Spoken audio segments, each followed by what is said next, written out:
코로나로 시행됐던 사회적 거리두기가 2년 1개월여 만에 해제됐습니다. 오랜만에 식당 가에는 손님들로 북적였고 시민들도 일상 회복에 대한 기대감으로 가득 찼습니다. 대형 쇼핑몰이나 마트 유치가 지방선거 출마자들의 주요 공약으로 떠오르고 있습니다. 소상공인 보호 차원에서 유치에 반대해왔던 그동안의 선거 양상과는 다른 모습을 보이고 있습니다. 고흥 해창만에 이어 수상 태양광을 설치한 다른 저수지에서도 환경 피해 사례가 잇따르고 있습니다. 태양광 패널 세척제로 인한 오염 논란부터 태양광 설비가 물의 흐름을 방해한다는 주장까지 주민들의 반발이 이어지고 있습니다. 안녕하십니까. 월요일 밤 여수 MBC 뉴스데스크입니다. 전남 동부권에서 오늘 발생한 코로나19 신규 확진자는 2,141명으로 어제보다 1,000명가량 증가했습니다. 방역당국은 오늘 오후 5시 기준 여수에서 744명, 순천에서 823명, 광양 430명, 고흥에서 144명이 신규 확진됐다고 밝혔습니다. 전남 동부권에서 최근 일주일간 일일 평균 확진자는 2,663명으로 전주에 비해 40% 가까이가 감소했습니다. 2년 넘게 이어져온 사회적 거리두기 조치가 오늘부터 대부분 해제가 됐습니다. 사적 모임 인원 제한도 영업시간 제한도 사라진 건데요. 자영업자와 시민 모두 일상 회복에 대한 기대감에 모처럼 한박 웃음을 지었습니다. 안상혁 기자가 보도합니다. 여수의 한 거리의 관광객들로 북적입니다. 식당에는 자리가 없을 정도로 손님들로 가득합니다. 2년 1개월 만에 거리두기가 전면 해제됐기 때문입니다. 식당이나 카페, 주점 등은 밤샘 영업이 가능해졌고 10명이었던 인원 제한도 사라졌습니다. 코로나19로 직탄을 맞았던 자영업자들의 기대감은 큽니다. 저희가 인원 제한이랑 거리두기가 해제돼서 좀 손님들도 많이 오실 것 같고 관광객들도 많이 오셔서 더 활성화가 될 것 같습니다. 또 관광객들이 주 고객이었던 소품 가게 자영업자들도 희망이 보인다고 말합니다. 관광객분들이 많이 오시기는 해요. 심했을 때는 많이 안 오시더라고요. 거리두기도 풀렸으니까 앞으로 관광객분들이 많이 오시지 않을까 기대하고 있어요. 관광지에도 오랜만에 연인이나 친구, 가족과 함께 여행을 온 관광객들로 북적입니다. 제한 없는 새로운 일상이 기대되는 건 관광객들도 마찬가지입니다. 원래 거리두기로 좀 이제 시간 제한이 있으니까 불편했는데 이제 풀리니까 좀 자유롭게 놀 수 있는 것 같아서 좋아요. 코로나19 대유행에 대응하는 핵심 방역 수단이었던 거리두기 조치가 마침표를 찍으면서 일상으로의 회복이 본격화되고 있습니다. MBC 뉴스 안상혁입니다. 민주당 전남도당 공직선거 후보자 추천관리위원회가 오는 20일까지 컷오프 대상자를 발표할 것으로 보입니다. 민주당 전남도당 공관위는 오늘부터 단체장, 광역의원, 기초의원의 순서로 공천심사를 시작했으며 늦어도 오는 20일까지 단체장과 광역의원 컷오프 대상들이 확정될 전망입니다. 한편 기초의원은 전남도 의회 선거구 획정안이 제출된 이후 심사가 이루어질 예정입니다.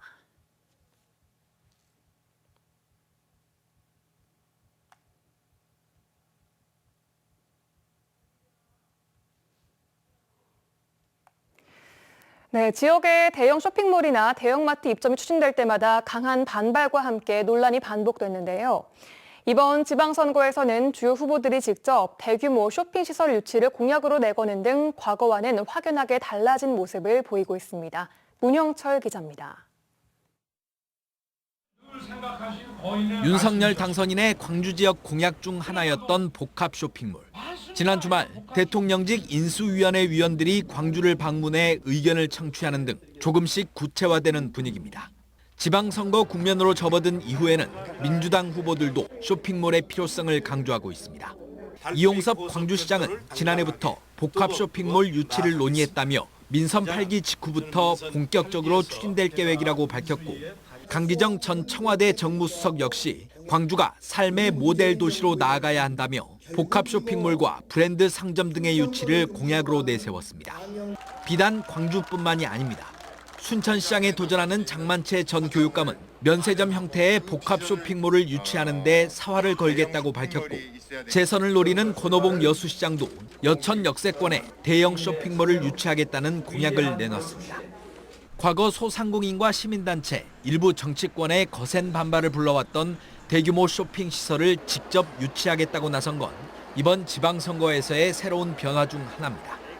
전남 1, 2위 규모의 도시인데도 다른 지역에 비해 생활 인프라가 크게 부족하다는 불만을 무시할 수만은 없는 데다 유권자, 특히 젊은 층이 체감할 수 있는 공약을 강조하려는 의도도 깔려 있다는 분석입니다.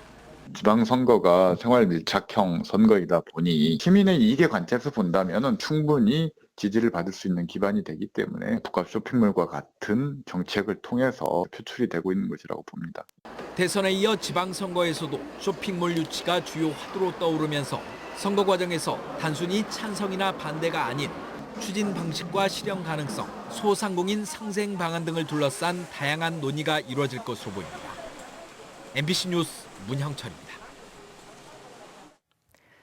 이명찬 여수선언 실천위원회 상임 공동위원장이 여수시장 선거 무소속 출마를 선언했습니다. 이명찬 위원장은 오늘 여수시청에서 기자회견을 열고 여수가 전남의 대표 도시, 남해안의 중심 도시로 도약할 수 있는 기반을 갖추고 있다며 기존 정치 세력의 패거리 문화와 기득권 후진 정치를 시민들의 힘과 지혜로 청산해야 한다고 주장했습니다. 임 위원장은 이어서 수산업과 제조업, 해양 관광산업의 균형 발전을 이루어내고 특성화 교육과 장애인 복지 강화, 산재 전문 공공병원 건립 등을 추진하겠다며 시민들의 지지를 호소했습니다. 민주당 지자체장 후보 선정을 위한 경선 방식을 두고 잡음이 일고 있습니다. 지역 정가에 따르면 여수와 순천 등 접전 지역의 경우 4명을 대상으로 경선을 진행한 뒤 2차 경선을 통해 최종 후보를 선출하는 방식이 거론되고 있습니다. 이를 두고 일부 캠프들은 현직 국회의원들이 공천관리위원회에 포함되면서 자기 사람 심기나 특정 후보 밀어주기 우려가 현실로 나타나고 있다며 반발하고 있습니다. 장서궁 전남교육감이 재선 출마를 공식화하고 전남교육을 새로운 미래 중심으로 세우기 위한 5대 핵심 공약을 제시했습니다. 장 교육감은 변화와 위기를 미리 대비하고 극복해온 사람만이 전남교육을 중단 없는 미래로 전진시킬 수 있다며 교육과족과 도민의 명령을 무겁게 받들며 그동안 이룬 탄탄한 성과를 미래로 꽃피우겠다고 밝혔습니다.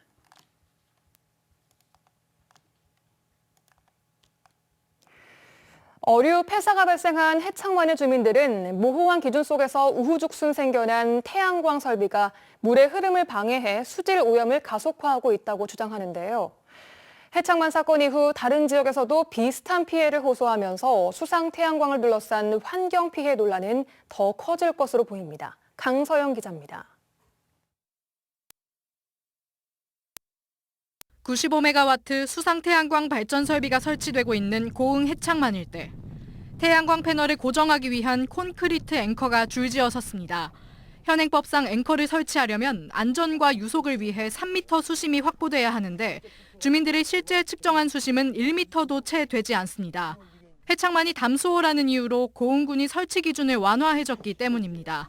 주민들은 이처럼 우후죽순 생겨난 태양광 설비가 물의 흐름을 방해해 패널 세척제로부터 발생한 환경오염을 가속화하고 있다고 주장하고 있습니다. 영산강유역 환경청은 해당 주장과 관련된 조사를 요청했지만 고흥군은 아직까지 별다른 움직임이 없는 것으로 전해졌습니다. 전국에서 이런 수상태양광은 없습니다. 이 강을 싹 덮는 물길을 막는 수상태양광은 없습니다. 정부에서도 좀 검토 좀 해봤으면 싶습니다. 해창만에 이어 지난 2018년부터 수상 태양광이 들어선 고흥 동강면의 내대 저수지에서도 주민들이 환경 피해를 호소하고 있습니다. 내대 저수지에서 붕어가 집단 폐사했다는 신고가 접수된 건 지난 14일. 농어촌 공사가 매일 폐사한 붕어를 수거하고 있는데 지금까지 모두 600여 마리에 달합니다. 주민들은 2년 전에 이어 올해도 어류 폐사가 발생했다며 이번에 정확한 원인 규명을 요구하고 있습니다. 태양광 설치 이후에 철새의 영향이 굉장히 크다는 거. 이거는 자연 환경에 엄청난 피해를 주고 있다는 거예요. 농어촌공사는 외상이나 세척제 등 다양한 가능성을 열어두고 폐사 원인을 조사하고 있다고 밝혔습니다. 기본적으로 다 들어가 있고요. 그다음에 음이온, 계명 활성제, ABS 그 부분 관련도 같이 조사 항목에 넣습니다. 해창만 어류 폐사 사건을 계기로 수상 태양광과 관련된 환경 피해 논란이 점차 확대되고 있습니다. MBC 뉴스 강서영입니다. 광주고용노동청이 지난 2월 폭발 사고로 사상자 8명이 발생한 여천 NCC 여수공장에 대한 특별 감독을 실시합니다. 광주노동청은 오늘부터 오는 29일까지 근로감독관과 산업안전보건공단 전문가 40여 명을 투입해 안전보건관리 체제와 근로자 교육, 유해 위험기계 기구 관리 등을 점검한다고 밝혔습니다. 특히 작업 전 안전조치 여부와 안전작업 절차 준수 여부, 노후화된 설비의 정비 보수 여부 등을 중점적으로 점검할 계획이라고 덧붙였습니다.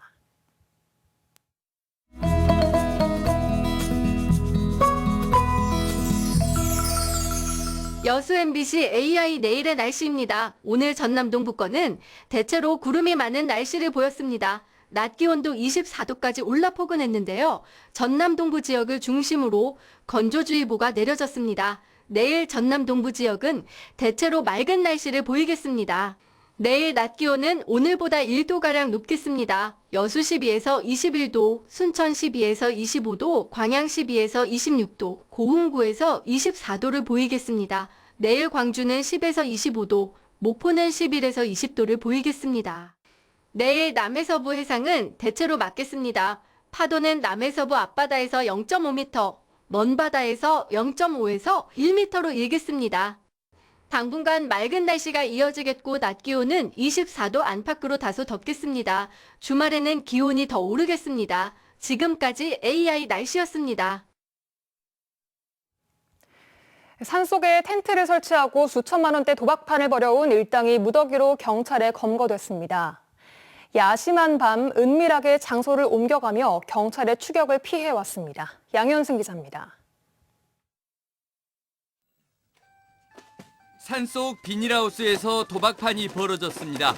속칭 도리지꽃땡 화투 도박으로 뭉칫돈을 걸고 돈을 따갑니다. 영화 타짜의 한 장면입니다. 산에 숨어 여는 도박판이라고 해서 산도박으로 부르는 영화 속 도박판이 전남 곳곳에서 벌어진 것으로 드러났습니다. 지난해 8월 초 전남 영암군의 한 야산에서 몰래 촬영된 산도박 현장입니다. 한 남성이 바닥에 놓인 돈을 수거하고 다른 남성은 돈을 세어 바닥에 던져줍니다. 벌써부터 이러면 안 돼, 이모들. 이들은 지난해 2월부터 올해 1월까지 전남 무안과 영암, 나주, 장흥, 강진 등을 돌며 밤샘 산도박을 벌여왔습니다. 사전에 문자 메시지를 보내 참가 의향을 묻고 도박 참가자들을 속칭 탈수장으로 불리는 1차 접선 장소에 모이게 한 뒤 산속 도박장으로 이동했습니다. 산도박 텐트를 치면 딱 하루만 판을 벌인 뒤 장소를 옮겼습니다. 도박판에는 5, 60대의 여성을 중심으로 통상 4, 50명이 모여들었는데 적게는 300만 원, 많게는 3천만 원의 판돈을 걸고 도박을 한 것으로 드러났습니다. 판돈의 10%는 도박장 개설자가 운영비 명목으로 떼어 챙겼습니다. 경찰의 단속을 피하기 위해서 평소 관리해왔던 회원들에게만 전화나 문자를 통해서 일시 장소를 통보하고 전남경찰청은 산속에 텐트를 설치하고 도박장을 운영한 59살 A씨를 구속하고 도박 참가자 42명을 불구속 입건했습니다. MBC 뉴스 양희승입니다. 주식회사 SNNC가 광양 지역의 2차 전지 핵심 소재 생산을 위한 새로운 거점을 구축합니다. 주식회사 SNNC는 오는 2023년까지 광양 국가산단 내 2만 5천 제곱미터 부지에 585억 원을 투자해 연간 2만 8,800톤 생산 규모의 2차 전지 양극재용 고순도 니켈을 생산하는 신규 공장을 건립하기로 하고 오늘 전남도 광양시 등과 업무 협약을 체결했습니다. 주식회사 SNNC는 태평양 남서부 뉴칼레도니아의 SMSP사와 포스코가 지난 2006년 각각 지분을 투자해 설립한 회사로 연간 철과 니켈의 합금인 페로니켈 4만 7천여 톤을 생산하고 있습니다. 여수시가 중림 산들공원의 건립을 추진 중인 어린이 도서관의 건축 설계를 공모합니다. 여수시는 소라면 중림리에 생활 SOC 복합 사업으로 92억 원의 사업비를 들여 오는 2024년 개관을 목표로 어린이 도서관 건립을 추진하고 있으며 오는 25일까지 건축 설계를 공모하고 올해 안에 기본 설계와 실시 설계를 마친 다음 내년 1월 착공할 계획입니다. 여수시 어린이 도서관은 올해 생활 SOC 복합화 사업에 선정돼 공동 육아 나눔터와 동시에 조성될 예정이며 어린이와 보호자가 함께 휴식하고 문화생활을 즐길 수 있는 가족 친화적 공간으로 꾸며집니다. 순천시가 고액 상습 체납자의 수입품 압류에 들어갑니다. 순천시는 지방세 1,000만 원 이상을 납부하지 않은 고액 상습 체납자 121명에게 납부 촉구서를 발송했으며 정해진 기한까지 세금을 납부하지 않을 경우 관세청에 체납 처분을 위탁할 계획이라고 밝혔습니다. 개정된 지방세 징수법에 따라 관세청은 체납자가 수입하는 물품은 압류한 뒤 이를 매각해 체납 세금을 환수하게 됩니다. 광양시가 지역 예술인들의 작품을 구입합니다. 광양시는 지역 예술인들의 창작 활동을 지원하고 창작 의욕을 고취하기 위해 서양화, 한국화, 문인화, 서예, 조각 등 8개 부문에 대한 예술 작품을 작품당 300만 원 이내에서 구입하기로 하고 구체적인 공모 절차에 들어갔습니다. 시는 지역 작가 지원을 위해 지난 2011년부터 해마다 작품을 구입해오고 있으며 시청을 비롯한 시민들이 주로 찾는 공공건물에 작품을 전시하고 있습니다. 민주당, 중앙당이 청년 여성 30% 공천 원칙을 다시 한번 강조하면서 민주당 전남도당이 난감해하고 있습니다. 민주당 전남도당 공관위가 심사 중인 지방선거 후보자 가운데 여성의 비율은 평균 8.5%, 45세 이하 청년의 비율은 9.3%에 불과한 실정입니다. 박지현 민주당 공동비대위원장은 오늘 열린 제18차 비대위원회의에서 청년 여성 30% 공천 원칙은 시도당이 책임지고 후보를 발굴하라는 뜻이라며 목표를 달성하지 못할 경우 지역위원장과 시도당 위원장에게 페널티를 주는 방법도 검토해야 한다고 말했습니다. 국회 광역의회 선거구 획정이 마무리되면서 의석이 증가한 지역의 후보자 공모가 추가로 이루어졌습니다. 민주당 전남도당 공관위는 순천 2석, 광양 1석, 나주 1석에 대해 오늘 하루 후보자를 공모했으며 기존 선거구 입지자들의 출마 선거구 조정도 가능해 적지 않은 변동이 생길 전망입니다.